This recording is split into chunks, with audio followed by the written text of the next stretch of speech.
आजकल बच्चों की सैलरी बहुत अच्छी है, लगते ही लाख रुपए, 80,000, 1 लाख, 2 लाख की पैकेज लग रहे हैं। महीने की बात कर रहा हूँ, मतलब 15 से 25 लाख के पैकेज आज अच्छे जगह से आप पढ़ के निकलो लगते हैं, ठीक है। तो आपके ऊपर अभी कोई लायबिलिटी नहीं है, क्योंकि आप 20-22 साल के ही हो, 24 साल 23 साल के हो। तो अगर आप 20-25 हजार की सिप करते हो तो आपका 100 करोड़ रुपया इसी जन्म में पूरा हो सकता है। आपको क्या करना है, एक डिसिप्लिन सिप करनी है फॉर ऑलमोस्ट से 30 to 40 years. Bye the time you get retire, 60 साल की उम्र में आप रिटायर होगे, तो तब तक आप उसकी सिप करो। और आपने अगर 20-25 हजार, 30 हजार की सिप करी या 50 हजार की सिप करी, तो आपके पास एक 10-1 करोड़ का कॉर्पस तब तक जुड़ जाएगा, केवल सिप से।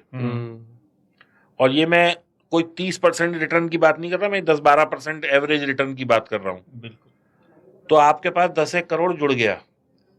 अब 60 से आप 65 हुए, 14% की भी रिटर्न आ गई, तो पैसा आपका डबल है। तो 20 करोड़ हो गया आपके पास 65 साल की उम्र में, अगर आपने 20-30 हजार की सिप शुरू करी है तो। अब आपके पास दो विकल्प है कि आपकी उस वक्त जितनी भी सैलरी है उतना आप SWP शुरू कर दें, और यदि आपके पास टाइम है और पैसे भी अच्छे हैं तो आप इस सिप को चलने दें, क्योंकि अब आपका यहां से हर 5 साल में कैपिटल ऑलमोस्ट डबल हो सकता है। 14% की रिटर्न अगर आ जाती है, इससे ज्यादा आती है तो और फास्ट ग्रो करेगा। तो by the time you are 60, you have 10 crore. 65 पे 20 हो गए, 70 पे 40 हो गए, 75 पे 80 हो गए। By the time you are 80, you have 100 crore corpus. अब आप मुझे बता दो कि किस आदमी ने इससे बेटर रिटर्न किसी और चीज में जनरेट करी है। बट सर आई थिंक एक बहुत बड़ा आर्ग्यूमेंट इस चीज पे ये निकल के आएगा कि मैं 60 की उम्र में 10 करोड़ और 80 की उम्र में 100 करोड़ का करूंगा क्या। जेन्युइन सवाल करूंगा क्या? मुझे 60 की उम्र पे ऐसे 10 लोग गिनवा दो जिनके पास 10 करोड़ थे, 5 करोड़ थे, 1 करोड़ थे, वो डोनेट करके अपना संतों की तरह रह रहे। मुझे एक भी आदमी गिनवा। इसका एक सिंपल सा ये दिया जा सकता है ना कि अगर आप 80 साल के हो जाओ और आपको कोई बोले कि मैं 100 करोड़ दे रहा हूँ, आप लोगे या नहीं लोगे? दूसरी चीज, मैंने तो 20-25 हजार करे हैं, आप 50 हजार की वो कर दो, आप 40 की उम्र में 100 करोड़ मिल जाएगा आपको। तीसरी एक इम्पोर्टेंट चीज ये है कि वेल्थ आप खुद के लिए नहीं बनाते, आप जनरेशंस के लिए बनाते। और दूसरी चीज अंकित, एक और चीज समझो, आज दुनिया का सबसे अमीर आदमी जिसको हम बोलते हैं वो मिस्टर एलन मस्क है। वो क्यों रिच हैं? क्योंकि उनकी इन्वेस्टमेंट सारी टेस्ला में है और टेस्ला का शेयर भाग रहा है। मुकेश अंबानी इंडिया में सबसे रिच है, उनकी इन्वेस्टमेंट रिलायंस में और रिलायंस का शेयर भाग रहा है, कंपनी अच्छा कर रही है। तो आप एक चीज समझो, ये जितने भी रिचेज हैं ये सब क्यों रिच बने? क्योंकि इनके शेयर की वैल्यू बढ़ रही है, इक्विटी। तो आप भी अगर इन्वेस्टेड इक्विटी में रहोगे थ्रू म्यूचुअल फंड या डायरेक्ट, तो आपको भी पैसा मिलेगा। तो सिर्फ मतलब क्योंकि ये बहुत कॉमन कमेंट है इस चीज के ऊपर जो सोशल मीडिया पे दिखता है, तो आई थिंक इसका मतलब भी ये नहीं है कि आप सिर्फ एक 80 की उम्र में 100 करोड़ देख रहे हो। ये एक समझाने का तरीका है कि कैसे कैसे चीजें ग्रो होती है। हो सकता है आपको 70 की उम्र में जरूरत हो, 50 की उम्र में जरूरत हो, बट ये एक तरीका होता है कि कैसे ग्रोथ होती है। हमें नहीं पता कि मार्केट आने वाले टाइम में कैसा चलेगा। अभी हम 2025 में बैठे हैं, 2025 से लेके 2040 तक मार्केट हो सकता है स्लो डाउन चले, लेकिन 40 से 50 के बीच में फिर वो 200% चल दे, 300% चल दे, जैसे अभी 20 से 25 में चल दिया। मुझे तो नहीं पता, तो मैंने तो चाइनीज बैम्बू लगाया भाई, मुझे क्या पता ये डंडा कब निकल के भागेगा। मेरा काम पानी डालना है बस।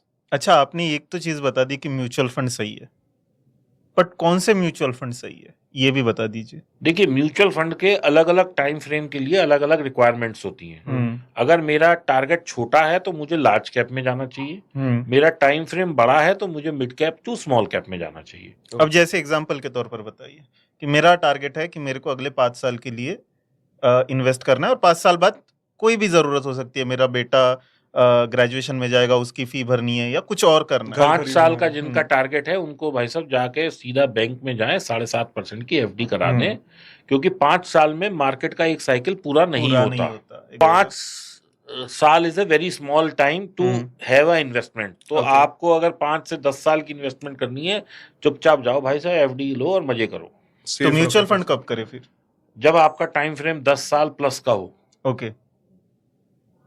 और अगर आप 10 साल का आपके पास टाइम फ्रेम है, आप डाल रहे हैं म्यूचुअल फंड में, तो large cap, mid Large- cap, small cap तीनों में आप डिस्ट्रीब्यूट करके डालिए, वो आप अपना फाइनेंशियल कंसल्टेंट से कंसल्ट करिए कि आप कितना रिस्क लेना चाहते हो, हाँ। क्या चीजें हैं बहुत देखो क्या है, हम लोग ना फिर वही वाली बात कि एजुकेशन की बजाय भेड़ चाल में भाग रहे हैं।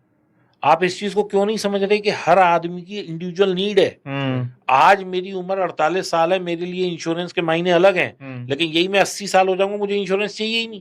किस चीज के लिए? क्योंकि मैं I am free from all my liabilities. मेरे बच्चे सेटल हो चुके होंगे, मेरी जिंदगी में जो मेरी ख्वाहिशें होंगी वो मैंने जो पूरी कर ली, अब मेरे को अब और उस टाइम में मेरे को जरूरत भी नहीं है ना। So there is a time for everything.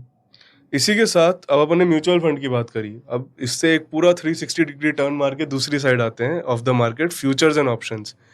Futures and options में एक तरफ तो हमने देखा सेबी का, एनएसई का डेटा आया कि 89% लोग लॉस कर रहे हैं, 93% लेटेस्ट डेटा आया कि 93% लोग लॉस कर रहे हैं, और उसके 93% के आगे भी हम जाके देखें तो एक बड़ा अमाउंट है जो एफडी को भी बीट नहीं कर पा रहे।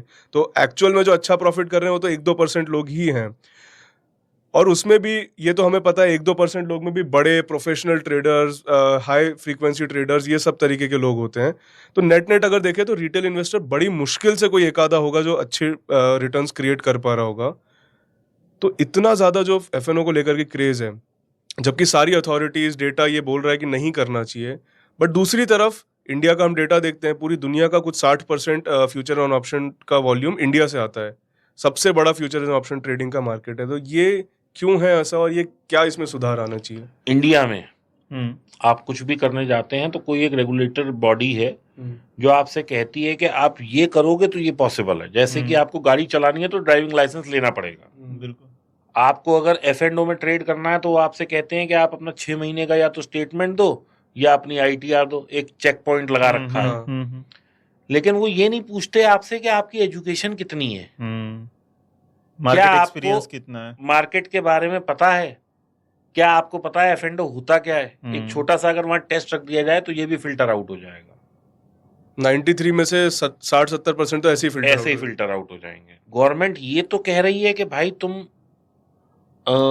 लॉस मत लो, सेबी तो अपना काम कर रही है, लेकिन जिसे लॉस लेना है वो स्टॉक मार्केट में नहीं लेगा, कलर ट्रेडिंग में ले लेगा, कलर में नहीं लेगा, फैंटेसी में ले लेगा, ऐप में ले लेगा।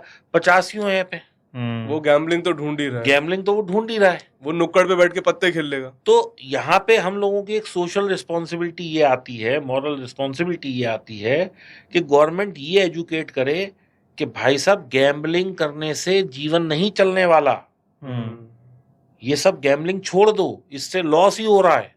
सीरियसली लो पैसों को, पैसा आपका है, ठीक है, आपने कमाया है, लेकिन कितने लोग हैं जो लॉस ले लेके फिर कर्जा ले लेके लॉस ले रहे हैं, उधार ले लेके लॉस ले रहे हैं, बैंकों के कर्जे ले लेके लॉस ले रहे हैं, प्रॉपर्टियां बेच बेच के लॉस ले रहे हैं, म्यूचुअल फंड बेच बेच के लॉस ले रहे हैं। आदमी को खुद समझना चाहिए कि भाई ये रूट जिसमें मैं जा रहा हूं या लॉस का घर बहुत बड़ा है।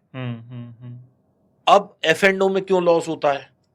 आप 100 रुपए की चीज ऑलरेडी केवल 10 रुपए दे के ले रहे हो, हाईली लेवरेज है।